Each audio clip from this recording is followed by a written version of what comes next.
Is authorized. Thank you. Subcommittee on National Security, Illicit Finance, and International Institutions will come to order. Without objection, the chairman is authorized to declare a recess of the committee at any time. This hearing is titled U.S. Policy on Investment Security. Without objection, all members will have 5 legislative days within which to submit extraneous materials to the chairman for inclusion in the record. I now recognize myself for an opening statement. I welcome our distinguished witnesses to today's hearing on U.S. policy on investment security, where we examine the Committee on Foreign Investment in the United States, CFIUS, and its critical role in safeguarding our national security. Today's testimony will provide a comprehensive overview of CFIUS's authorities and operations to protect American interests from foreign investment risks. Established in 1975 under the Department of Treasury, CFIUS evaluates foreign investments posing a national security threat. The 2018 Foreign Investment Risk Review Modernization Act, otherwise known as FIRMA, expanded its jurisdiction to include non-controlling investments in critical technologies, infrastructure, and sensitive personal data. CFIUS must rigorously scrutinize foreign investments from any source that could undermine our technology, agriculture, energy sectors, and more, while enabling beneficial investment inflows that actually strengthen our economy. I commend President Trump's February National Security Presidential Memorandum, NSPM, directing CFIUS to intensify oversight of adversarial investments while streamlining reviews for trusted allies. CFIUS must operate efficiently to neutralize threats without burdening American business. However, reviewing inbound investments alone cannot fully protect our national security. Congress needs to enact a robust outbound investment bill with severe sanctions to prevent U.S. capital from supporting industries in adversarial nations that threaten our sovereignty. This legislation needs to provide clear, streamlined framework, ensuring American companies can comply without overly burdensome bureaucratic obstacles. Such a bill will safeguard our innovation, farmland infrastructure, and critical technologies while fostering domestic investments. This hearing will hopefully help illuminate how CFIUS and an outbound investment regime could secure our nation's vital national interests. I urge my colleagues to support an outbound investment bill, provide their input so that we can have stringent sanctions, a transparent framework to protect our economic and security interests from all foreign threats. I yield back, and I now recognize the ranking member for her remarks. Good morning, and thank you, Mr. Chairman, for holding this hearing, and thank you to our witnesses for appearing here today to discuss investment security. The Committee on Foreign Investment in the United States, or CFIUS, plays a critical role in our national security framework, conducting reviews of direct investment transaction by foreign investors, originating from both adversary and allied nations to identify potential national security risks.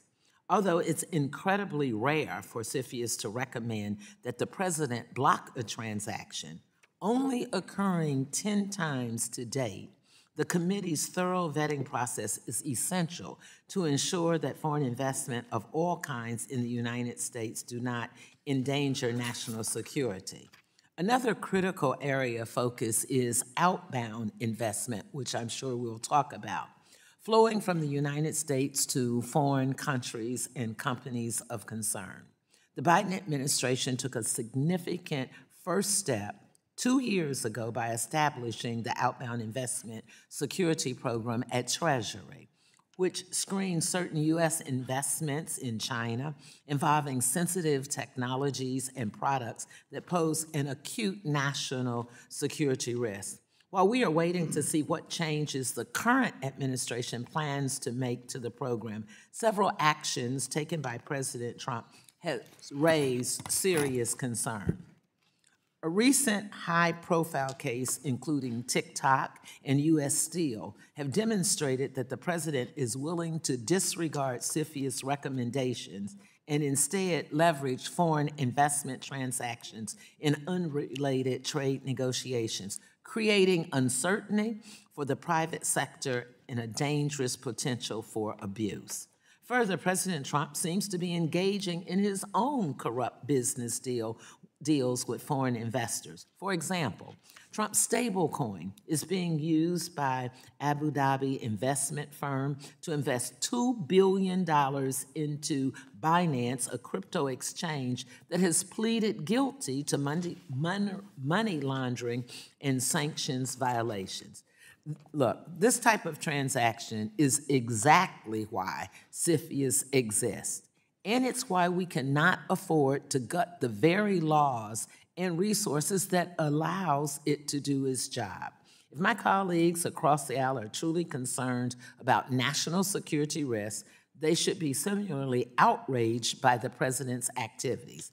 Instead, they're trying to eliminate critical national security tools like the bipartisan, let me say that again, the Bipartisan Corporate Transparency Act, which President Trump signed into law during his first term. Gutting the CTA will hinder CFIUS' ability to identify foreign threats by making it harder for the committee in the outbound security program, financial institutions, and national security agencies to properly assess who truly owns or controls a corporate entity. We simply cannot play politics with our national security, and I think we will all agree on that. Democrats are committed to resisting efforts that would either undercut CFIUS or distort its purpose. I look forward to learning more about how our investment security framework is operating and exploring ways that we can strengthen and not weaken it. And thank you again to our witnesses. I look forward to our dialogue and our questions with you. And Mr. Chairman, I yield back. Thank you. Today, we welcome the testimony of Mr. Jonathan Samford, President and CEO of Global Business Alliance, Mr. Brian Reissaus, Senior Advisor for National Security at Freshfields, Mr. Benjamin Joseloff, Partner at Cravath, Swaine, and Moore, and Dr. Sarah Bauerle, Danzman, Associate Professor of International Studies at Indiana University. We thank each of you for taking your time to be here. Each of you will be recognized for 5 minutes to give an oral presentation of your testimony. Without objection, your written statements will be made part of the record. I also ask unanimous consent to enter the ICI statement into the record. Without objection. Mr. Samford, you are now recognized for 5 minutes for your oral statement. Chairman Davidson, Ranking Member Beatty, members of the committee, thank you very much for the opportunity to be here with you today. I'm Jonathan Samford, President and CEO of the Global Business Alliance. GBA is the premier advocacy voice of international companies in America. Our members represent about 200 of the most well-known international brands in the world that are globally headquartered overseas, but are major U.S. employers in their own right. On average, these companies employ about 12,000 U.S. workers, and importantly, all of them are headquartered in countries that are longtime friends and allies of the United States. Across America, more than 8 million workers earn a paycheck from a company that made a deliberate decision to invest and create jobs in the United States. Global investment is a key pillar of America's economic strength. International companies have invested over $5 trillion into the U.S. economy. They pay workers 7% more than the private sector average, drive 12% of all private sector R&D, and produce nearly a quarter of all U.S. exports. Manufacturing is the largest sector for investment, growing 29% over the past 5 years. In Ohio alone, given the representation of the Buckeye State, more than 320,000 Ohioans are employed by a global company, and half of that is in the manufacturing sector. This isn't just about economics, though. It's also a strategic advantage. 75% of all investment in the United States flows from just 8 nations. These investments build local supply chains, fuel innovation, develop stronger workforces, and tie our allies' interests to our own. Meanwhile, Chinese direct investment in the United States is less than 1% in total and has declined since Congress, on a bipartisan basis, passed FIRMA by about 15%. Global investment has long been a bipartisan priority. Every president in the past 50 years has reaffirmed America's commitment to open investment. Congress did the same through FIRMA in 2018, ensuring that CFIUS robustly protects national security while keeping the U.S. open to trusted capital. Just last month, the House passed the Global Investment in American Jobs Act by unanimous support. The inbound business community strongly supports a vigilant national security-focused CFIUS process. CFIUS must stay squarely focused on genuine national security threats and not drift into broader industrial or trade policy. When reviews become unpredictable, it deters precisely the kinds of investments that grow American jobs and American manufacturing.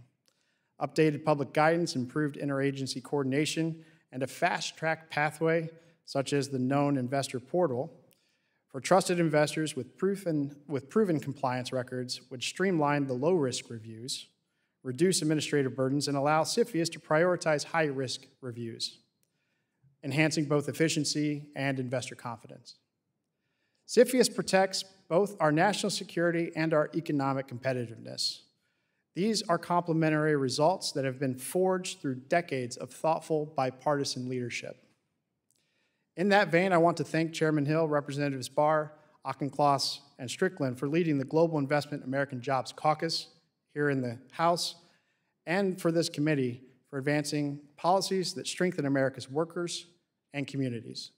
Thank you for this opportunity. I look forward to your questions. Thank you, Mr. Samford. Mr. Reissaus, you are now recognized for 5 minutes for your oral statement.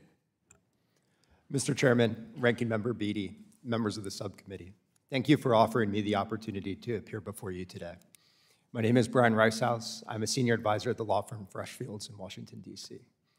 My government experience, spanning roughly 15 years in 3 administrations, includes leading the executive branch's provision of technical assistance to Congress for the Foreign Investment Risk Review Modernization Act of 2018, serving as the senior career official for CFIUS from 2018 through 2023, and contributing to the development of the executive order that is the basis for the outbound investment security program. Before getting into the substance of my remarks, I want to say that the views I express here today are my own, not those of my employer or any clients of my employer, and I'm not here representing the interests of any other party. I would like to offer some observations on U.S. investment security policy.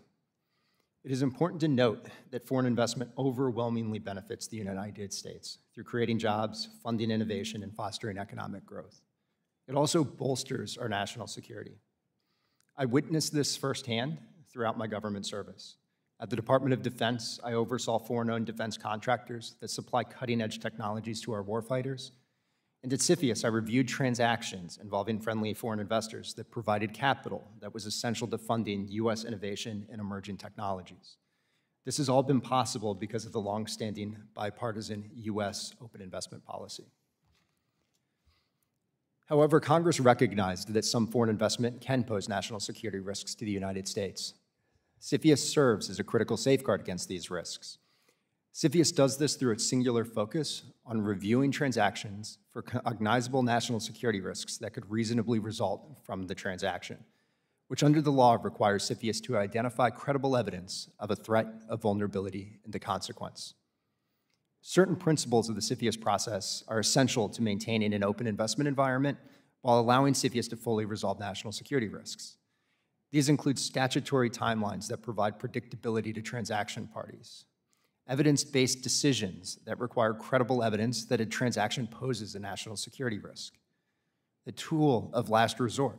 CFIUS only acts when there are no other adequate or appropriate authorities that can address the national security risk. Proportionality. CFIUS's actions are tailored to the national security risk arising from the transaction, not issues unrelated to the proposed acquisition. Confidentiality, that encourages transparency from transaction parties and ensures CFIUS can conduct an apolitical national security analysis. And accountability, congressional oversight that ensures CFIUS operates consistent with its statute. This framework has allowed CFIUS to adapt to emerging national security risks while providing transaction parties confidence that their filings would be handled fairly and efficiently. The foreign investment landscape has shifted considerably since Congress passed FIRMA in 2018. At the time, Chinese investment was at its peak, and CFIUS was grappling with an increasing number of transactions that raised national security risks, yet were outside of its jurisdiction. This is not the case today. According to the American Enterprise Institute, the PRC's spending here has been negligible since 2018. China's investment around the world was stable at historically low level in 2024 and barely visible in the United States. Despite the drop in Chinese investment, the number of CFIUS filings withdrawn and refiled increased to historic heights from 2021 to 2023, exceeding the previous highs when Chinese investment was at its apex from 2016 to 2018. One can infer from this data that investors from countries that are US partners and allies have been increasingly impacted by delays in mitigation. As Congress did when it passed FIRMA, changes to the US investment security policy should go through a similarly rigorous process that is, one, based on evidence of a defined national security risk. Two, assesses the impact of such changes will have on the investment that does not pose a risk to US national security. The outbound investment security program could benefit from such a process. As currently structured, the regulations pose ambiguities that complicate compliance. Better alignment between the national security risks it is intended to solve and the definitions for covered transactions would provide much-needed clarity to the private sector. Given the negligible volume of Chinese investment into the United States today, any expansion of CFIUS's jurisdiction is more likely to disproportionately impact benign foreign investment. It could blunt the CFIUS's effectiveness as a national security tool by reducing its ability to thoroughly review each transaction. Thank you for your interest in these issues, and I look forward to your questions. Thank you, Mr. Reissaus. Mr. Joseloff, you are now recognized for 5 minutes for your oral statement. Thank you. Chairman Davidson, Ranking Member Beatty, and distinguished members of the subcommittee, thank you for inviting me to testify today. It is an honor to join my fellow panel members in contributing to your work on U.S. investment security policy. My name is Ben Joseloff. I'm a partner at the law firm of Cravath, Swaine, and more. Today, I am presenting my own views and not those of my firm or of any client of my firm. The perspectives I will offer today are informed by over 10 years of experience in both the public and private sectors working on matters relating to the Committee on Foreign Investment in the United States, or CFIUS. The United States of America has long been known as one of the most welcoming economies for foreign direct investment. This is in large part because the U.S. government, through administrations of both parties, has recognized the benefits that come with foreign capital. But not all foreign investment is benign. Malign actors can and do try to take advantage of our general openness by using foreign investment to harm U.S. national and economic security. Thus, the United States has had, for 50 years, a mechanism to address harmful foreign direct investment. That mechanism is CFIUS. CFIUS operates within and as a part of the U.S. open investment framework. This means that CFIUS should not be seen as an exception to U.S. open investment policy. Rather, in my view, CFIUS is best understood as a mechanism that enables and perpetuates our commitment to an open investment environment. I believe that support for a robust, well-resourced, and efficiently run CFIUS not only helps preserve U.S. national and economic security, but also enables the continuation of our nation's longstanding bipartisan open investment policy. This is the theoretical underpinning of CFIUS. But how does CFIUS operate in practice? In my written testimony, I provide details regarding how the CFIUS process affects U.S. businesses and their foreign investors. The key takeaway is that the CFIUS process can result in noteworthy timing and economic friction in cross-border transactions, and this friction has real costs and consequences. Of course, this is not necessarily inappropriate. As I noted earlier, CFIUS plays a critical role within the broader U.S. open investment framework, and some transaction costs are unavoidable in a system that relies on thorough, case-by-case assessments carried out by subject matter experts across the U.S. government. To me, the real question then is the following. Can we be confident that we have reduced the transaction costs imposed by the CFIUS process to those that are necessary and appropriate to protect U.S. national security? In my view, the short answer is not yet, but CFIUS is trying and they're making good progress. The longer answer is that in my 10 years of CFIUS-related experience, both in government and in private practice, my observation is that the individuals who administer the process are doing their best to accomplish their critical national security mission as efficiently as possible. This is true both for the dedicated career civil servants who undertake the day-to-day work of CFIUS, as well as the political appointees who ultimately make the difficult decisions. To conclude, I know there are various legislative proposals relating to CFIUS that members of the subcommittee may be asked to consider. Rather than opining on any specific legislation, I would encourage members to ask 2 questions with respect to any CFIUS-related bill that crosses your desk. First, will the legislation help the individuals who administer the CFIUS process increase efficiency without harming U.S. national security? Second, if the legislation will create new economic friction, is that friction truly necessary in order for CFIUS to achieve its mission? With these questions as a guide, I believe that the members of the subcommittee will be well placed to ensure that we continue to have an inbound investment security regime that supports both American security and American prosperity, and that CFIUS will continue to be regarded as the global gold standard for the national security regulation of foreign direct investment. Thank you again for the opportunity to participate today. I look forward to your questions. Thank you, Mr. Joseloff. Dr. Bauerle Danzman, you are now recognized for 5 minutes for your oral statement. Thank you, Chairman Davidson and Ranking Member Beatty, for inviting me to testify on evolving investment security issues of concern to the American people. It is an honor to speak with the subcommittee today. The views I express in my testimony are my own and do not necessarily reflect the views of Indiana University or of the Atlantic Council, where I am a fellow. As Congress evaluates current national security regulation for inward and outbound investment, I encourage representatives to ensure that any additional congressional action aligns with the following 5 principles. First, investment security policy should be clear to U.S. companies and foreign investors. The compliance burden of investment regulation has increased tremendously in recent years. Investors need to understand what their obligations are and believe these restrictions serve a legitimate public good. Frequent updates to investment rules make the policy environment unstable and expectations for the future regulatory landscape uncertain. Retroactive application of law generates concern over future respect for property rights and should be avoided. Second, investment security should be consistently applied. Investors and companies should not be differentially treated based on personal relationships with or connections to administration officials. For CFIUS, this means parties before the committee should not receive favorable treatment if they are well connected to the administration or to a member of Congress. For the outbound investment security program, this means that the process for receiving an exception to prohibition should be clearly publicized, subject to a rigorous regularized review process, and the outcome of such determination should be quickly notified to the public. In the absence of oversight, CFIUS and the outbound program could become the site of special dealing that is inconsistent with the rule of law or the foundations of a dynamic market-based economy.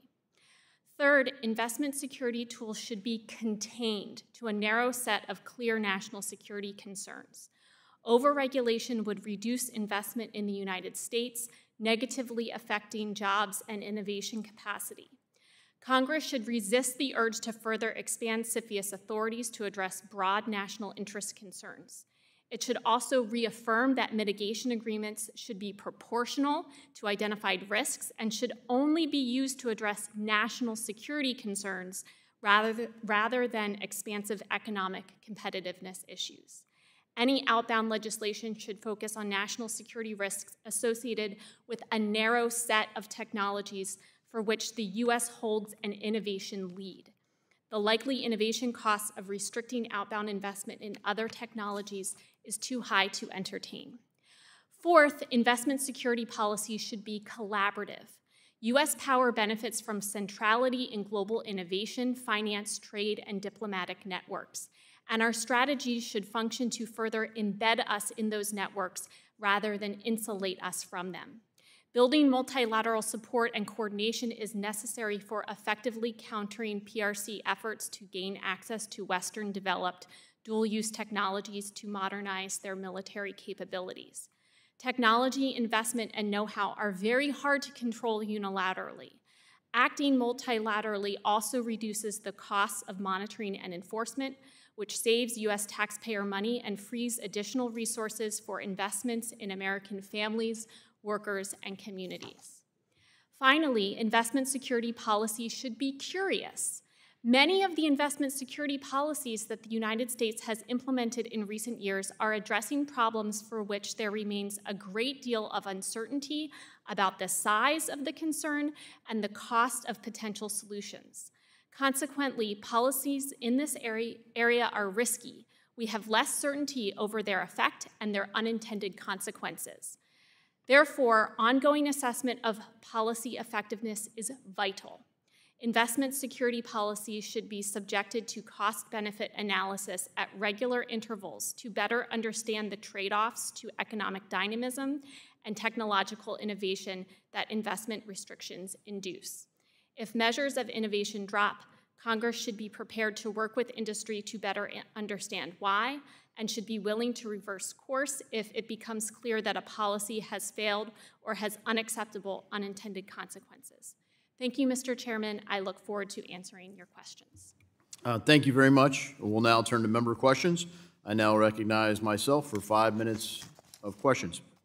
I support President Trump's February national security presidential memorandum, which encourages foreign investment while protecting national security. Specifically, it states that, quote, CFIUS will be used to restrict Chinese investments in strategic U.S. sectors like technology, critical infrastructure, healthcare, agriculture, energy, and raw materials. And that, quote, the United States will protect our farmland and real estate near sensitive facilities, strengthen CFIUS authority over greenfield investments, and restrict foreign adversary access to U.S. talent and operations in sensitive technologies. You know, Mr. Reissaus, when your testimony, your opening statement, you said CFIUS only acts when other tools aren't available. Would you concede that tariffs can be used for national security interests? Thank you, Mr. Chairman, for the question. When CFIUS looks at a transaction and identifies a risk, its first step is ultimately to look at those other authorities that are available and then determine whether they can actually address that concern.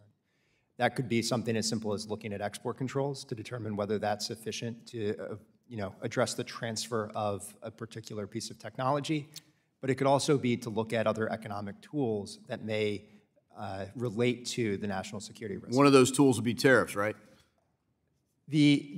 During my time, I had not seen tariffs used as a potential consideration. However, I think tools that address broader strategic issues can be an effective measure to avoid transactions that do present concerns. Well, clearly President Trump views it as a national security thing, and when we designed the tariffs, we have 232 and 302 and other provisions in tariffs, because sometimes it is a very efficient tool, and people could debate whether it should be used the way that it's being used, but clearly it is a tool that's available.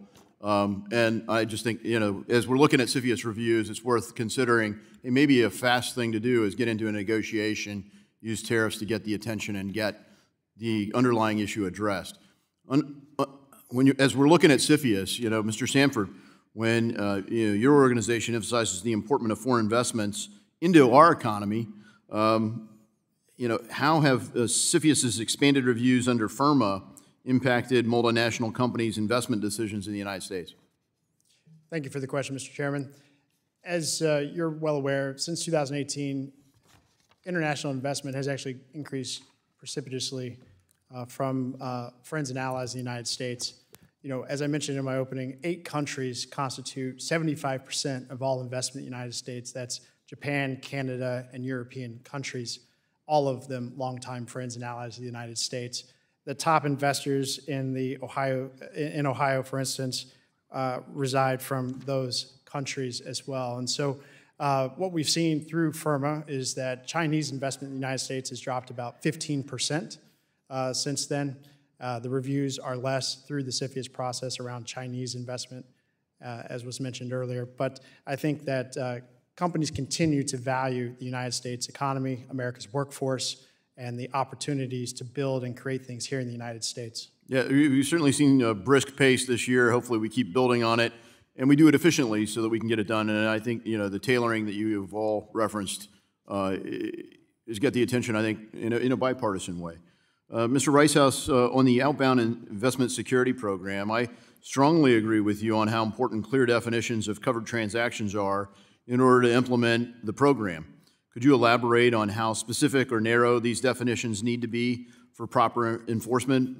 For instance, what if a large corporation has some business that falls under covered transaction and some that doesn't? I mean, if you could think about Amazon in the United States as AWS, that might be considered sensitive if it was a Chinese investment, but you might do their air cargo business and you're doing business with Amazon, either way. So how do you parse that? Mr. Chairman, that's an excellent question, and I think that's the exact challenge that many private sector parties are dealing with right now under the Outbound Investment Security Program, which is trying to understand what activities may be captured, which ones are clearly the ones that the government is concerned about and needs to be addressed. And so I think the key thing that does need to happen with the Outbound Investment Security Program is for it to go through a process that Congress put FIRMA through. And the key elements of that, which allowed FIRMA to be successful in targeting the core national security issue, is first defining what that is that needs to be solved. And I think there's a lack of clarity in the private sector and amongst many to understand what exactly the problem is that's trying to be solved. Yeah, thank you, and I'd submit that OFAC does get pretty precise, so we'll look at how we can do that. My time has expired, and I now recognize the ranking member for her questions. Thank you, Mr. Chairman. Thank you to the witnesses, and thank you, Mr. Samford, for acknowledging Ohio and the 300 and some thousand employees. I hope I get to talk to every one of them. We like numbers like that and people being employed. Let me go to my first question for you, Dr. Bauerle Danzman, and I'm probably going to, if I have time, ask everybody else if they have an opinion on this. In your testimony, you addressed the need for consistency in the CFIUS review process. Can you address some of the concerns associated with President Trump's response to certain high-profile CFIUS cases, and what are the broader national security risks, which I'll ask everybody else, of this kind of approach to investment security? Thank you, Ranking Member Beatty, for your question. I would start by saying that national security is not a bargaining chip in any trade negotiation. If there's a national security problem, you need to address the national security problem, and it should not be traded away for other unrelated issues. The second thing I'll say, without getting into specifics of any deal, is that in general, and I did work on the committee in 2019 and 2020, is that in CFIUS world, any day in which a CFIUS transaction is in the news is a bad day for CFIUS. We want the committee to be able to employ a rigorous fact-based assessment of every single transaction, and the point of the CFIUS process is to do that rather than employ a politicized review of the transaction. And so we should try as much as possible to keep the committee's work at the working level until it rises up to a presidential decision. And we should refrain from situations in which elected officials are opining on deals before the committee before they are determined. Okay, thank you. Anybody else have a comment that they want to ask on the broader national security risks of this kind of approach to investment security? Interesting. Experts in it, you have no comment either way? Okay, let me go to my next question. I'll come back to you, Dr. Bauerle Danzman. As you know, the Outbound Investment Security Program, which has been active for 6 months, we don't have any reporting from Treasury on that process yet. What factors or data would you expect to see demonstrate that the program has been successful? What questions should this committee ask of Treasury regarding the activities? So, of course, we're in very early days of the Outbound program. I think when you think about the sorts of information that you'd like to have Treasury provide, that would be information on what types of transactions are going before the committee, how, well, actually, excuse me, for Outbound, there's a notification and a prohibition. So understanding how many transactions are being notified, what is the process of looking for non-notified transactions that should have been prohibitive? Have any been found? As the program matures, understanding how this is affecting things like innovation capacity is really important. So doing reviews over time about what is happening to the innovation ecosystem around these technologies that are scoped into review is an important thing that the committee should be assessing. Thank you. Let's try this again with the other members. Is there anything that this committee should be asking of Treasury regarding activities? One recommendation I would have is trying to understand the number of transactions that Treasury is looking into from an enforcement matter and the percentage of those that end up being either failure to notifies or were violations of the prohibition. I think that would provide a clear indication of what is actually occurring, or is this creating, a significant burden on parties on the enforcement side, despite the lack of evidence of noncompliance. Okay, thank you. I yield back, Mr. Chairman. Thank you, Mrs. Beatty. Now recognize the gentleman from Oklahoma, Mr. Lucas, who's also the chairman of the Monetary Policy Task Force. Thank you, Mr. Chairman. And I'd like to start with Mr. Joseloff and Mr. Reissaus. In your experience, would it be helpful to finally place the Secretary of Agriculture as a permanent member on CFIUS for ag-related transactions, like my bill, the Agricultural Risk Review Act, would? How does having subject matter expertise in specific industries help inform the CFIUS review process? I'm happy to start. Thank you for the question. I think it's absolutely critical that the Department of Agriculture be involved in CFIUS reviews of transactions that involve agriculture or food security issues. In my experience, when I was serving in government, the Department of Agriculture was involved in transactions that raised those issues. I think the committee does a good job of recognizing the different subject matter expertise around the U.S. government and calling in that expertise as appropriate in reviewing transactions. And I would agree with Mr. Joseloff. In my experience, the Department of Agriculture not only was consulted on those transactions, but often served as a co-lead, so certified to Congress at conclusion of those deals. And so it is very important that USDA is included in those matters. And I understand there was an MOU signed between the Department of Treasury and the Department of Agriculture that memorializes the process to ensure that continues. Absolutely, and I thank you both for those comments. And my bill passed the House this month, and based on your testimony, maybe our friends, the United States Senate, will actually take it up. Mr. Reissaus, Mr. Samford has recommended a fast-track pathway for trusted investors to go through the CFIUS review process. What guardrails would be appropriate for a program like that so that we're re-incentivizing the right type of investment? Thank you, sir, for your question. I think the first one is the committee needs the ability to still assess both the threat, so receiving the intelligence community's assessment of the particular investor, and they still need to be able to look at the context of the deal itself. So what is the U.S. business and what does it do that's important for national security so that it can act if it needs to. I think what needs to be focused on, though, is how do you streamline the process so that the committee is focused on those narrow issues and isn't looking into unrelated matters. So how can it be more targeted in the questions that it poses parties?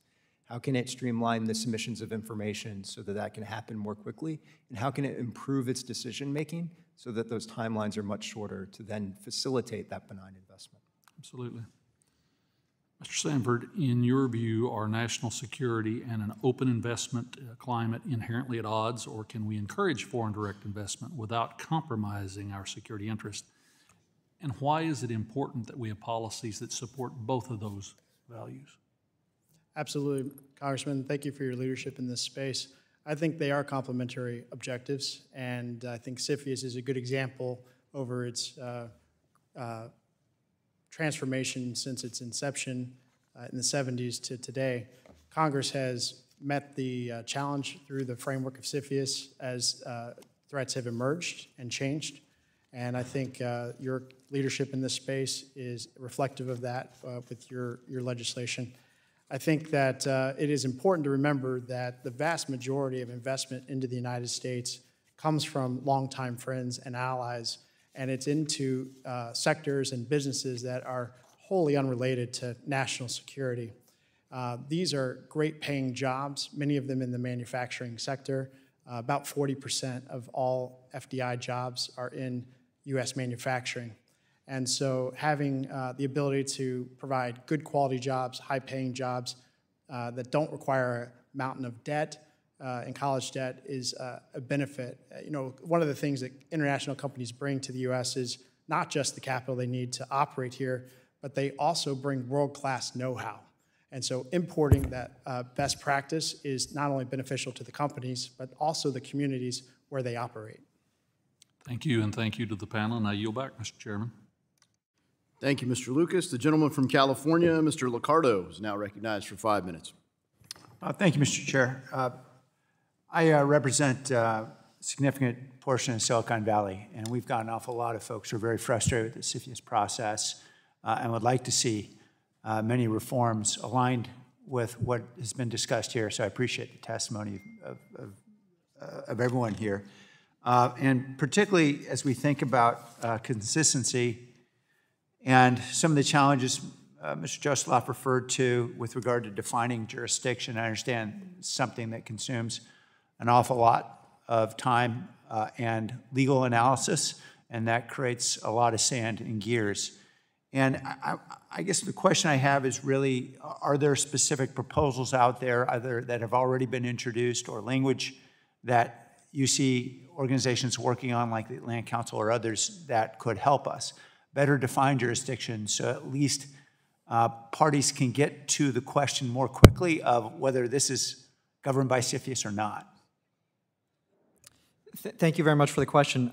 As I said in the written testimony that I submitted, I think one of the key improvements that could be made to the kind of jurisdictional process would be a review of the definition of critical technology, specifically as it applies in kind of mandatory filings, to see if there's a way to reduce the burden on companies of having to perform export control analysis, which can be timely and costly on things that they don't actually export. So that's one concrete idea.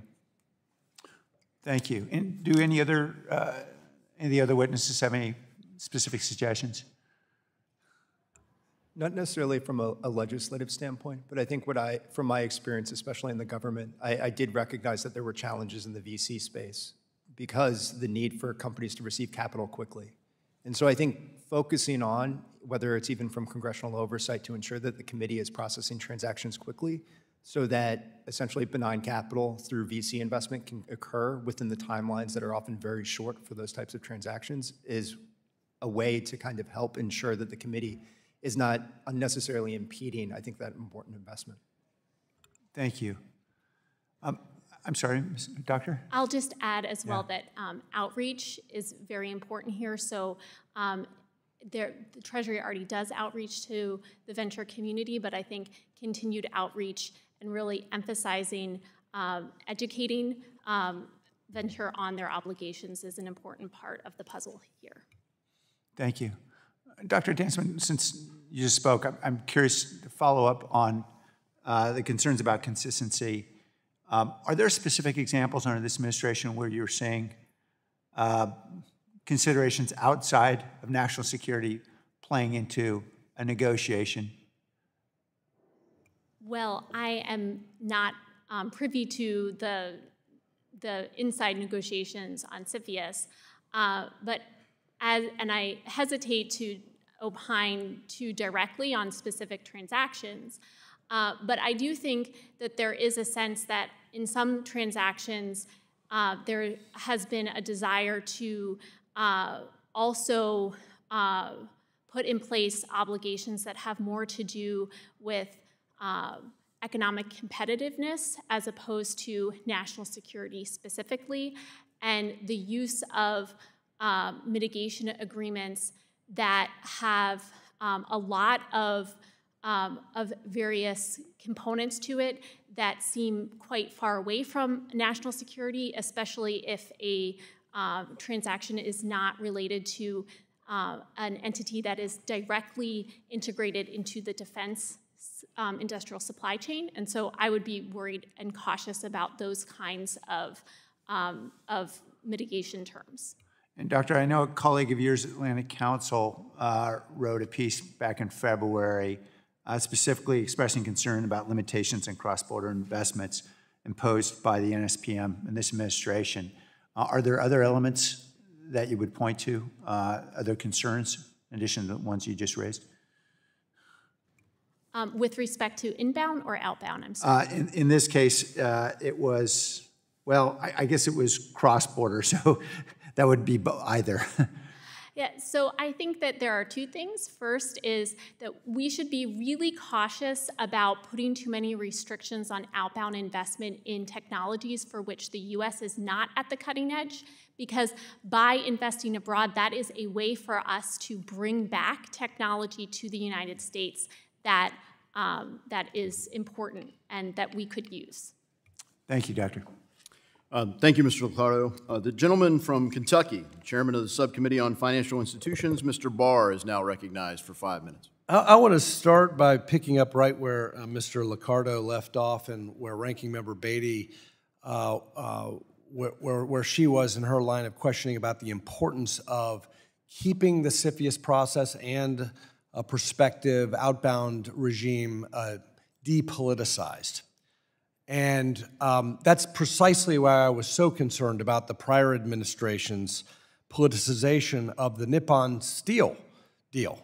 And I'm respectful of the fact that the ranking member represents Ohio, where Cleveland Cliffs is. But this was a deal that was highly politicized right before a national election, where the United Steelworkers came into the Oval Office and helped the prior president kill a very beneficial investment that advanced American national security. Remember, Nippon Steel is a company, a very technologically advanced steel company, domiciled in an ally nation, Japan.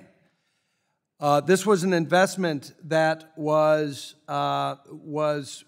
providing competition and preventing a monopoly in the United States on steelmaking. It strengthened U.S. steel and enhanced U.S. national security. So the fact that CFIUS did a rigorous re-review away from politics, made the correct recommendation, and then the president followed the career advice of CFIUS, was a rectification of a politicization in the previous administration. So I think the points that made by my friends on the other side of the aisle of keeping politics out is very, very important. And I think we should take a lesson from the politicization of CFIUS from the prior administration here. So I appreciate the current administration fixing that. Let me ask a question about outbound, because we should learn from the virtues of CFIUS and also maybe some of the shortcomings of CFIUS as we work on an outbound regime. And so, Mr. Reissaus, let me ask you, last year the Select Committee on the Strategic Competition with China found that 5 venture capital firms funneled more than $1.9 billion to AI companies supporting China's human rights abuses and military modernization. At least $1.2 billion went into the PRC semiconductor industry. Clear controls are needed in respect to outbound investments into Chinese entities, and that's why I appreciate President Trump's National Security Memorandum, America First investment policy, and it's why I introduced the Fight China Act, which takes both an entity and sensitive technologies-based approach. Do you agree that using all of the tools in the toolbox, time-tested sanctions and forward-looking prohibitions on sensitive technologies, is the best way to ensure we are spreading the net wide enough to prohibit investments that progress Chinese military and surveillance ambitions, but not too much to impede benign and beneficial outbound investment? Thank you, Congressman. I appreciate the question. It is an important one. And I think the answer to understand whether or not you're using all of the tools necessary is first understanding what is the problem that needs to be solved. Is it the fact of an investment, or is it, I think, what President Biden's order was attempting to address, which was smart money? And I think once we can understand what that is, the appropriate tool or tools will then, I think, flow from that, which is it a sanctions-based approach, an entities-based approach, or is it a transactional approach that was taken by the Biden administration? Mr. Samford, as a fellow Kentuckian, it's no surprise that a Centre College graduate has risen to such influence as you. So congratulations on your new position. You're going to do a great job there advocating for beneficial foreign investment in the United States that makes the United States competitive. How can we make it easier for U.S., and as we think about the outbound investment regime, how can we make it easier for U.S. investors in terms of making these decisions through a red light, green light system, easier than maybe even CFIUS is for companies to navigate the CFIUS process? How important is it to have a red light, green light clarity as opposed to uncertainty that sometimes comes with CFIUS? Thank you for that question. To be succinct, I think CFIUS provides a nice framework. CFIUS is designed to look at specific threats in specific circumstances. I think those same principles could be applied to the outbound. Obviously, the Global Business Alliance, we represent U.S. subsidiaries. Most of our focus is on the inbound business, the insourcing of jobs to the United States. Very few of our companies outsource or are investing abroad from the subsidiary here in the United States. But I think for those that are U.S. companies investing abroad, it is CFIUS provides a framework in that it looks at deals on a case-by-case basis, looking for specific threats and working to mitigate those specific concerns. Thank you. I yield. Thank you, Mr. Barr. The gentleman from Illinois, who's the ranking member of the Financial Institutions Subcommittee, Mr. Foster, is now recognized for 5 minutes. Thank you, Mr. Chair, and I appreciate the bipartisan concern over trying to depoliticize the things that ought to be purely national security concerns. I think it's a very useful principle, and I look forward to my colleagues' public comments on, say, the tariffing of Canadian steel and aluminum, which doesn't seem like that is really, which was done on allegedly national security grounds. And so this is, it's something that we'll have to continue talking about, and I think in the end, Congress is going to have to be more explicit given the behavior of the current administration. Let's see, one specific thing that came up, are China's capabilities in, say, integrated circuit manufacture limited in any way by the amount of capital, or is it simply technology that limits them right now? My feeling it's just technology. They're putting so much capital that they don't know how to spend it sensibly. Does anyone agree or disagree with that? I'd say that China is very good at the extensive margin and less good at the intensive margin. And so, yes, they can throw a lot of capital at a problem. One of the points of the outbound program was that along with capital, at least outbound foreign direct investment and venture capital comes with know-how and technology alongside that capital. And that is the reason why, that is really what China wants from U.S. capital markets and U.S. companies, and that is the reason why outbound was focused not on portfolio flows. Yeah, no, I understand. It just, we should keep our eyes on the technology. It's not money that limits Chinese progress in many things. Let's see, several members have emphasized the need for technical expertise, both inside CFIUS and in the agencies it partners with. Do you believe that the recent attacks on civil servants generally and the steep budget cuts and staff of CFIUS member agencies are going to support the efforts of this, or is it going to be a negative in recruiting people going forward? Comments from anyone? Dr. Bauerle, Danzman, I guess. I'll start by saying that it is always hard to attract subject matter experts in emerging technologies to work in the U.S. government. And during my time on the committee, that was a concern that came up often. And so we need to do more to attract those subject matter experts to be willing to bring their gifts, bring their talents to, and their expertise to the U.S. government. Yeah. Any other comments? I'd like to point back to FIRMA, and I think Congress did two really important things in 2018 that greatly expanded the committee's ability to address this issue. One is it provided direct hire authority, so the committee and members could directly recruit these types of people. And two, it provided significant resources to do that. And so over the years, what I saw was, one, the committee could leverage expertise from individuals within the Department of Defense that are very familiar with sensitive technologies, experts and PhDs at national labs. But what you were seeing, and I think you continue to see, is there are more experts, technical experts, PhDs that work in, for example, the Department of Treasury because of these resources that Congress provided. Yeah, and I'm very familiar with national labs, having worked there for 25 years, and I can tell you they're hemorrhaging talent because of the actions of this administration. It is really bad, and when you reach out to partner organizations, you will find in many instances that the experts who used to deal with there have quit in disgust. It's really bad out there, at least in the, for sure in the Department of Energy that I'm very familiar with.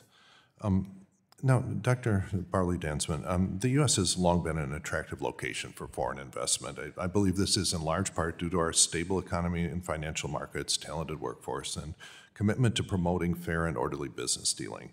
The U.S. has been also historically a leader in anti-corruption efforts. The Corporate Transparency Act and the Foreign Corrupt Practices Act are two pieces of legislation that really aim to crack down on corruption, illicit finance. But since taking office, President Trump has demonstrated his willingness to backtrack on anti-corruption efforts and rolling back on enforcement of both the CTA and the FCPA. Is this going to cause long-term problems for the enthusiasm for just investment in the United States? So if we're talking specifically about the CTA, I think that the CTA would provide really important information to investment screening professionals so that we could actually move forward with review, including by increasing the pace of UBO discovery and so forth. The gentleman's time has expired. I'd ask for further comments to be submitted for the record. The gentlewoman from California, Ms. Kim, is now recognized for 5 minutes. Thank you, Chairman Davidson and Ranking Member Beatty, for holding today's hearing.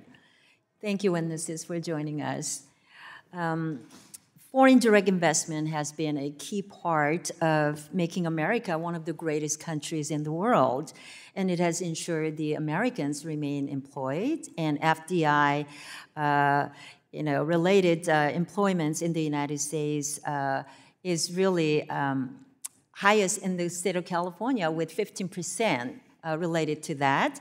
And I just appreciate the FDIs coming into our country, but we also want to also ensure that our FDIs, American direct investments going over abroad, is also protected. But none of that could occur without the balanced role that the Committee on Foreign Investment in the United States plays in shielding national security while still facilitating our foreign investment.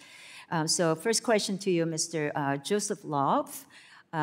For those who have not gone through that CFIUS process, could you detail how that process works and how and what kind of information companies are expected to provide? Thank you. Yes, the process usually starts at the very earliest stages of a transaction, of a cross-border transaction, with the parties thinking about whether their transaction would be within the jurisdiction of CFIUS. If so, whether it would trigger a mandatory filing requirement, or if the parties are at liberty to choose whether to file voluntarily. And then ultimately, they have to think about, will their transaction likely raise national security concerns? If they do file with CFIUS, either because they have to or because they've chosen to do so voluntarily, the committee requires a wide range of information from both the foreign investor and the U.S. business. That information on the foreign investor side touches on, who are the ultimate owners of the company, what's their business, where are they located, what connections do they have to other countries. On the U.S. business side, it looks at what type of technology do they have government contracts, where are their facilities located, a whole range of information on both sides trying to get at this question of, does a national security concern arise from the transaction? Thank you. I want to do a follow-up question to you, Mr. Samford, and ask if, what do you see the known investor pilot program fitting into the CFIUS mandate of balancing national security while securing the greater investments from our allies and partners? Thank you for that question, Congresswoman. I think that this has tremendous potential. That was one of the facets of FIRMA when it was passed in 2018, was to create a mechanism for those that are frequent filers of CFIUS to be able to expedite the process. There have been a couple of iterations on that.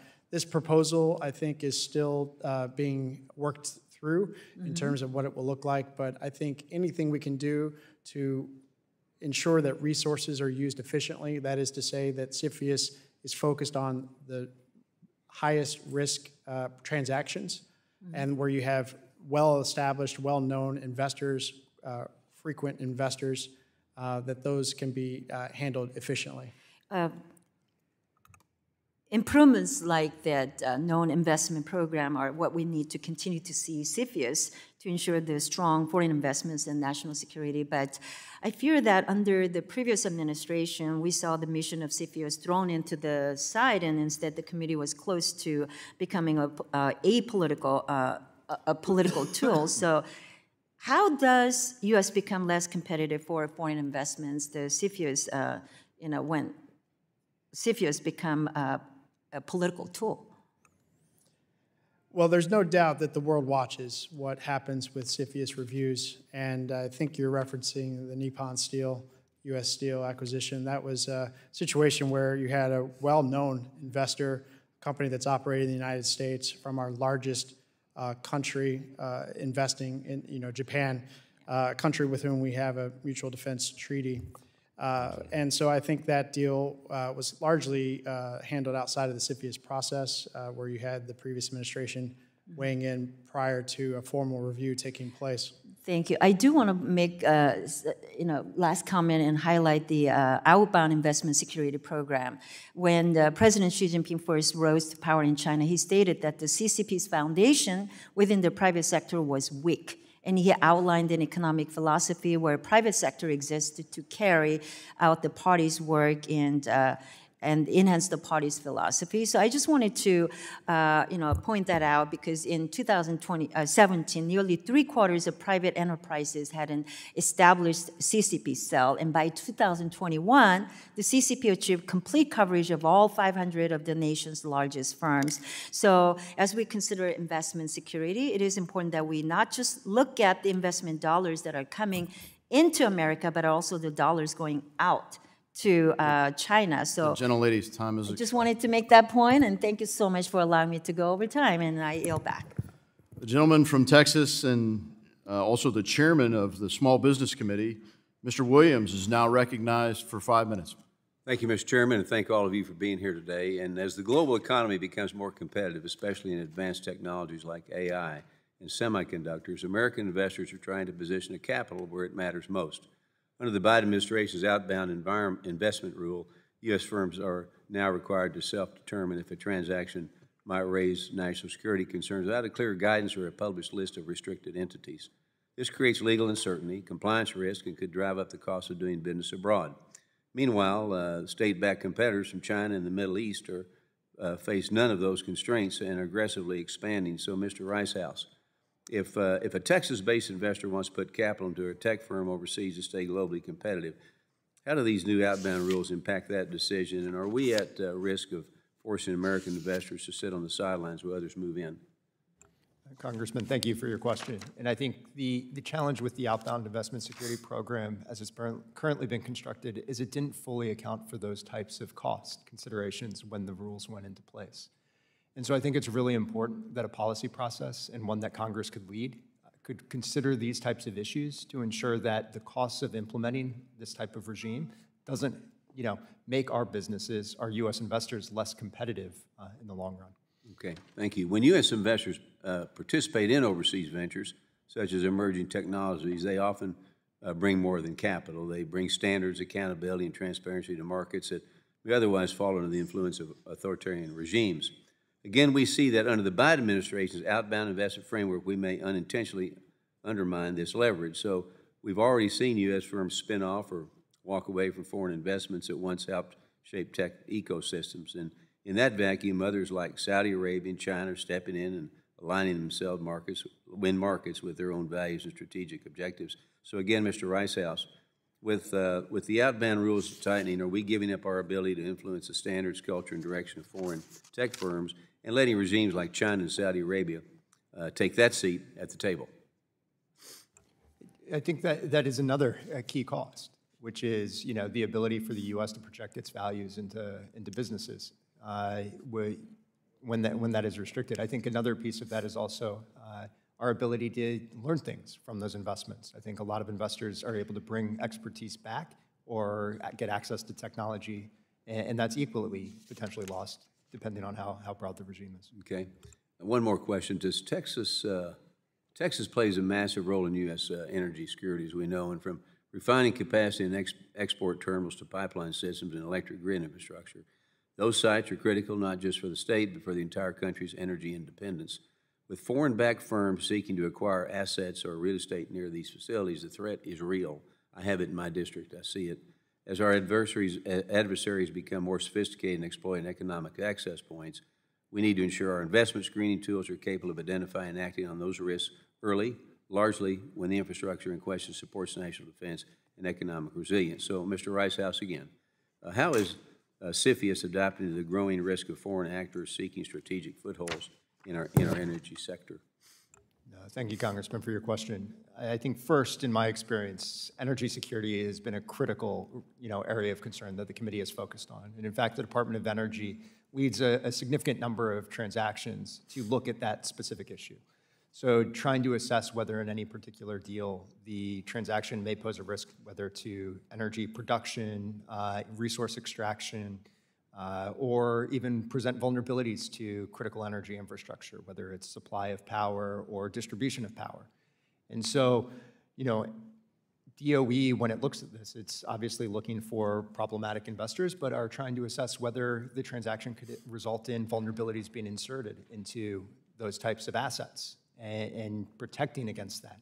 And the Department of Defense also will look at those deals closely to assess whether or not proximity to defense facilities or test ranges is also factored in when a foreign investor acquires, say, an oil field and is looking to do resource extraction.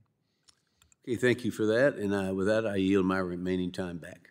Thank you, Mr. Williams. I'd like to thank all our witnesses for your testimony today. Without objection, all members will have 5 legislative days to submit additional written questions to the chairman for the record. Questions will be forwarded to the witnesses for response. The witnesses, if you get them, please respond no later than August 21st. This hearing stands adjourned.